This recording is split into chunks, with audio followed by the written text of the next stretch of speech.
उदासी की वजह यह है कि संत परमानंद के दर्शन नहीं हो रहे हैं। उनकी जो यात्राएं थी वो अनिश्चित काल के लिए रोक दी गई है।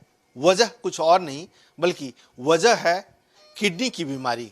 वो एक किडनी की बीमारी से जूझ रहे हैं, इसलिए उन्हें अब सप्ताह में 1-2 नहीं करीब 4 से 5 बार डायलिसिस दी जा रही है। और हम इस पर आपको बताने जा रहे हैं, उन तमाम भक्तगण को भी बताने जा रहे हैं कि आखिरकार डायलिसिस से दिक्कत क्या होती है या डायलिसिस क्यों दिया जाता है और आगे क्या ऑप्शन है, ताकि वो जल्द से जल्द स्वस्थ होकर के फिर से अपने भक्तगणों के सामने आ सके, उनका दर्शन कर सके। तो इस पर हम बातचीत करने के लिए आए हुए हैं गुरुगांव के सीके बिरला हॉस्पिटल में और भी नेफ्रोलॉजी डिपार्टमेंट के डायलिसिस सेंटर में, और इनके डायरेक्टर डॉक्टर मोहित खिरवत हमारे साथ हैं। खिरवत साहब, संत परमानंद जी की जो है सो हालत ठीक नहीं है, वो डायलिसिस पे चले गए हैं। पहले तो 1-2 बार दिया जाता था, लेकिन अब खबर है 4 से 5 बार दीजिए। आखिरकार डायलिसिस की ज़रूरत क्यों पड़ती है? देखिए, डायलिसिस एक प्रक्रिया है। अगर किसी मरीज को किडनी की प्रॉब्लम है, और किडनी की प्रॉब्लम भी 2 किस्म से हो सकती है। या तो पेशेंट को एक्यूट किडनी इंजरी हो, जैसे अगर किसी का कोई एक्सीडेंट हुआ, ब्लड लॉस हो गया, या बार बार उल्टियाँ हो गई, शरीर में पानी की कमी हो गई, किडनी बैठ गई, लेकिन वो चीज़ रिकवर कर जाती है। जब वो रिकवर हो जाती है उसे हम एक्यूट किडनी इंजरी कहते हैं। ज़्यादातर मरीजों में डायलिसिस तब दिया जाता है जब पेशेंट को क्रॉनिक किडनी डिजीज़ होता है। क्रॉनिक किडनी डिजीज स्टेज 5 वो ऐसी स्थिति है जहाँ पे किडनीज इरिवर्सिबली डैमेज होती हैं। उसका मोस्ट इंपॉर्टेंट कारण है डायबिटीज़, सेकेंड कॉमन है लॉन्ग स्टैंडिंग ब्लड प्रेशर, बाकी और भी कारण हैं जैसे संत परमानंद जी को एडीपी केडी है, पॉलीसिस्टिक किडनी डिजीज़ है, ग्लोमेरुलोनेफ्राइटिस, बाकी एक और बीमारियां होती हैं, दवाइयां होती हैं, कुछ दवाइयां होती हैं जो किडनी के लिए सेफ़ नहीं होती है। तो ये काफ़ी सारे कारण हैं जिसकी वजह से मरीज़ को किडनी इरिवर्सिबली डैमेज हो जाती है। और जब किडनी फंक्शन 10 से 15% से कम काम करती है तब मरीज़ को डायलिसिस की ज़रूरत पड़ती है, या फिर उसका हम ट्रांसप्लांट करते हैं। दोनों में से एक ऑप्शन। क्या पॉलीसिस्टिक किडनी जो होती है, जो बीमारी होती है, उसमें दोनों किडनी खराब हो जाती है? ज़्यादातर ऐसी बीमारियां including diabetes, including blood pressure और पॉलीसिस्टिक किडनी डिजीज़, दोनों में दोनों किडनियां बीमार इन्वॉल्व होती हैं। It is not one kidney. अगर एक किडनी किसी की खराब हो और एक किडनी ठीक हो तो यूजुअली वो पेशेंट ठीक होता है, वो एक किडनी पे अपनी नॉर्मल ज़िंदगी जी सकता है। क्या वजह होती है कि इस तरह की चीज़ें होती है? देखिए, पॉलीसिस्टिक किडनी डिजीज़ एक ऐसी बीमारी है, एक जेनेटिक बीमारी है। इसका अभी भी रिसर्च चल रहा है कि एग्जैक्ट इसका कारण क्यों होता है। इट इज़ अ जेनेटिक बीमारी, there is a gene that is involve in this. Environmental factors भी इसमें एक रोल प्ले करते हैं, क्योंकि हर पॉलीसिस्टिक किडनी डिजीज वाला पेशेंट सीकेडी स्टेज 5 तक नहीं पहुंचता, right. So there are variants and also environmental factors भी इसमें एक रोल प्ले करते हैं। बट अक्सर यस, 5वें, 6ठे या 4थे डिकेड में मरीजों को डायलिसिस की जरूरत पड़ सकती है। सो ये एक जेनेटिक बीमारी है, इसमें अनफॉर्चुनेटली डायलिसिस एंड में आ जाता है। पहले 1-2 बार वो लेते थे, डायलिसिस उनको दी जाती थी, लेकिन अब वो अपने ही आश्रम में, अपनी ही सोसाइटी में सेटअप लगवा लिए हैं। डॉक्टर्स की टीम पूरी रहती है, लेकिन 4 से 5 बार डायलिसिस करना कितना खतरनाक साबित हो? देखिए, यूजुअली जब से डायलिसिस शुरू किया गया, ये वैज्ञानिकों ने अनुमान लगाया और रिसर्च ने बताया कि कम से कम 12 घंटे डायलिसिस हफ्ते में होना चाहिए, मतलब 4 घंटे के 3 सेशन। अब कैसे डायलिसिस को और सुधारा जाए, मरीज की ज़िंदगी कैसे सुधारी जाए, तो और रिसर्च भी हुआ है। कुछ जगह हैं जैसे टैसिन फ्रांस में, जहाँ पे 10 से 12 घंटे का डायलिसिस होता है हफ्ते में 3 बार, और उन मरीजों की आधे से ज़्यादा दवाइयाँ भी हट जाती हैं and they do very well, उनकी लाइफ एक्सपेक्टेंसी भी बढ़ जाती है। तो उसी तरीके से रोज़ डायलिसिस करने का भी एक प्रक्रिया, there is a protocol. So also अगर मरीज ज़्यादा बीमार होता है या डायलिसिस प्रॉपर्ली टॉलरेट नहीं कर पाता तो हमें डायलिसिस और फ्रीक्वेंटली करना पड़ सकता है। सो देयर वेरियस रीजन जब इनको मरीज को 3 बार से हफ्ते में 3 बार से ज़्यादा भी डायलिसिस की जरूरत पड़ सकती है। It depends on the condition of the patient and it depends on the what the doctors advices. उस हिसाब से किन कंडीशन में डायलिसिस की जरूरत होती है? कब आप लोग डायलिसिस करने की सलाह देते हैं? देखिए, like I said, acute kidney injury या chronic kidney disease. Chronic kidney disease में अगर मरीज की क्रॉनिक किडनी डिजीज स्टेज 5 में पहुंच जाता है, जहां उसका किडनी फंक्शन 10 से 15% होता है, तब डायलिसिस की स्थिति की आती है।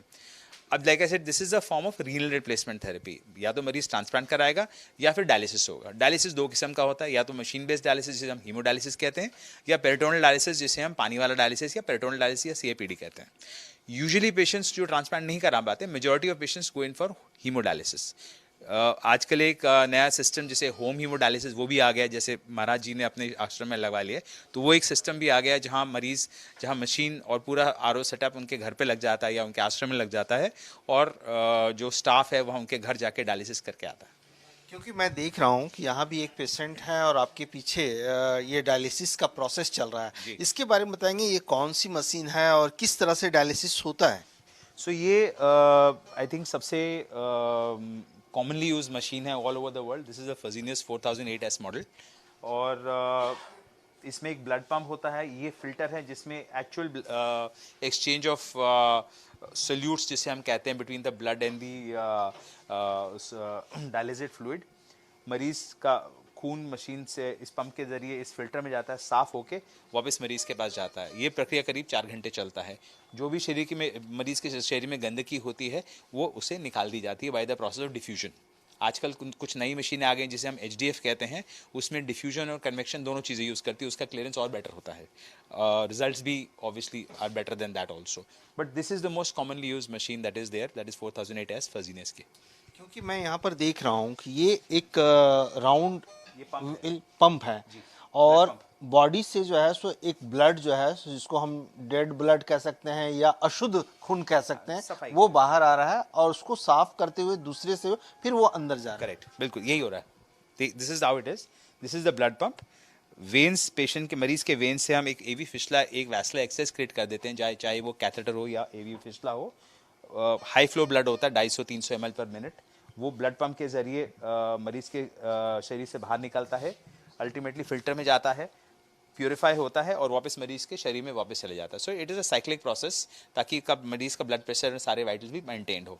यूजुअल डायलिसिस जो होता है वो करीब 4 घंटे का होता है। क्योंकि यहाँ पर मैं देख रहा हूँ एक मॉनिटर भी है, डायलिसिस है और अलग अलग पैरामीटर्स यहाँ बता रही है। यूएफ वॉल्यूम के बारे में बता रहा है, यूएफ टाइम लेफ्ट है, प्रेशर रिकॉर्डिंग है और येलो प्रोफाइल्स भी बता रहा है। ये सब सारी चीज़ें क्या है? सो ये this is UF volume is basically, मरीज जब किडनी खराब होती है तो अक्सर पेशाब बनना भी कम हो जाता है, मरीज के शरीर में पानी इकट्ठे होने लगता है।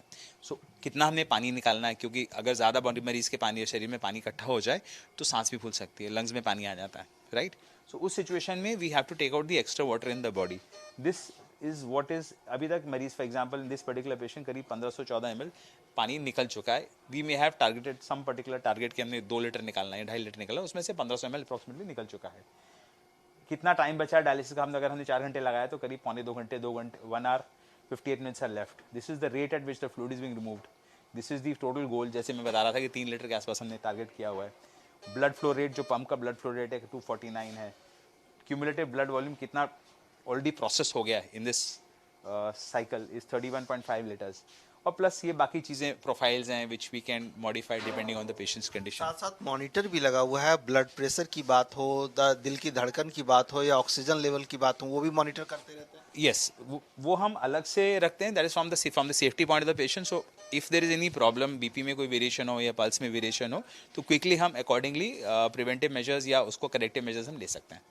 एक सवाल आता है कि जैसे महाराज परमानंद की हम बात कर रहे हैं और आम लोगों की भी बात कर रहे हैं, लोग डर जाते हैं डायलिसिस के नाम पे, तो क्या ऐसे कोई साइड इफेक्ट भी होते हैं क्या जो डरने की जरूरत है? देखिए, dialysis over a period of time, over the years, जो मशीनरी है, जो फिल्टर्स हैं, जो प्रोसेस है, पहले से बहुत बेटर हो गया है आजकल।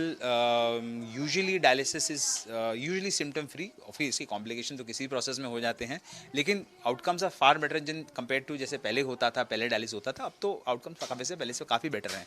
मेरे पास कुछ मरीज हैं जो इवन 15 साल 17 साल से डायलिसिस पे हैं and they are doing fine. So ऐसा नहीं है कि डायलिसिस किसी ने शुरू किया and that is death sentence और it is the end of life. हाँ, डर ज़रूर होता है मरीजों के दिमाग में, क्योंकि वन जब सोचते हैं किडनी खराब होगी अब क्या करेंगे, और या अगर ट्रांसप्लांट नहीं हो पाए तो अब क्या करेंगे।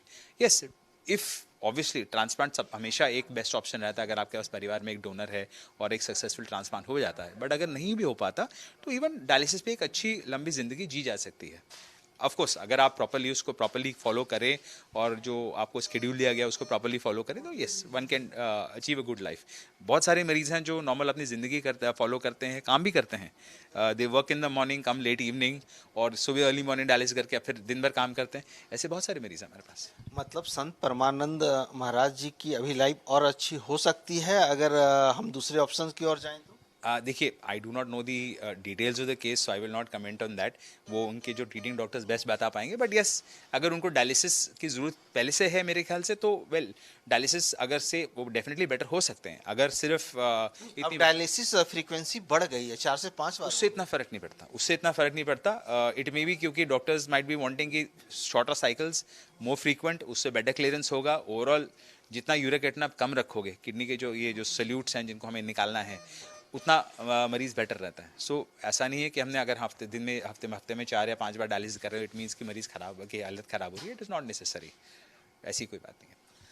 बिल्कुल डॉक्टर खिरबत बता रहे थे, लेकिन मैं आपको बता दूं, हमारे जो दर्शक देख रहे हैं उनको हमने बताया और डॉक्टर साहब से भी हमने बात की कि किस तरह से डायलिसिस प्रोसेस किया जाता है। डरने की ज़रूरत नहीं है, थोड़ा धैर्य हौसला रखने की ज़रूरत है पेशेंट और उनके परिजनों को। और जहाँ तक संत परमानंद महाराज की बात है, तो वो डायलिसिस पे हैं, लेकिन कई ऐसे लोग हैं, चाहे शिल्पा शेट्टी की पति राज कुंद्रा की बात करें, या कई ऐसे लोग हैं जिन्होंने किडनी उन्हें डोनेट करने की भी बात की है अगर वो ट्रांसप्लांट कराना चाहते हैं। तो हम डॉक्टर साहब से पूछते हैं कि आखिरकार एक ऑप्शन ट्रांसप्लांट का है। कई लोगों ने जो है सो अपनी इच्छा भी जताई है कि हम अपना एक किडनी दे सकते हैं, तो इसके बारे में देखिए, ट्रांसप्लांट हमेशा अगर एक पेशेंट सीकेडी स्टेज 5 पे आता है, जिसे हम कहते हैं द स्टेज जहाँ पे किडनी फंक्शन 10 से 15% होता है, तो सबसे अच्छा ऑप्शन किडनी ट्रांसप्लांट ही रहता है। अगर परिवार में कोई डोनर करने के लिए डोनर है या अल्ट्रिस्टिक डोनर है जहाँ पे वो अपने इच्छा से बिल्कुल दे रहा है, बट यूजुअली हम फैमिली से ही डोनर लेते हैं, तो डेफिनेटली डोनेशन हो सकता है। Now in his case kidney transplant depends on what is general condition is. एक ट्रांसप्लांट के लिए मरीज बिल्कुल स्वस्थ होना चाहिए। So that is important. It can not be कि क्रिटिकल पेशेंट हो, क्रिटिकल पेशेंट में ट्रांसप्लांट हो पाएगा। किडनी ट्रांसप्लांट के लिए the patient has to be fit, तभी हम ट्रांसप्लांट कर पाते हैं। एंड वी वेट कि हम पेशेंट को बिल्कुल स्वस्थ कर पाएं, एक रूटीन डायलिसिस पे हो अगर डायलिसिस की जरूरत पड़ रही हो, और तब एक ट्रांसप्लांट करते हैं। It is not an emergency procedure, it is a elective procedure. लेकिन उनके भक्तगण ने डोनेट करने की इच्छा जताई, क्या वो दे सकता है? देखिए, मैं उस पर कमेंट नहीं करूंगा क्योंकि वो एक मेडिको लीगल इशू हो जाता है। एक it is govern by the THOA, the transplant act, तो उसके हिसाब से ही सब होएगा। I will not be able to comment on that. But लेकिन डायलिसिस से डरने की जरूरत नहीं। मेरे ख्याल से डायलिसिस करने की जरूरत नहीं है, और अगर वो एक बार पूरे स्वस्थ होते हैं तो ट्रांसप्लांट भी एक ऑप्शन बनता है उनके लिए। चलिए, आपका बहुत बहुत धन्यवाद डॉक्टर मोहित खिरबत, जिन्होंने मैं डिटेल में बताई कि आखिरकार किस तरह से डायलिसिस किया जाता है और कैसे लोग इससे स्वस्थ होकर के अपनी आम जिंदगी भी बिता सकते हैं। तो ऐसे में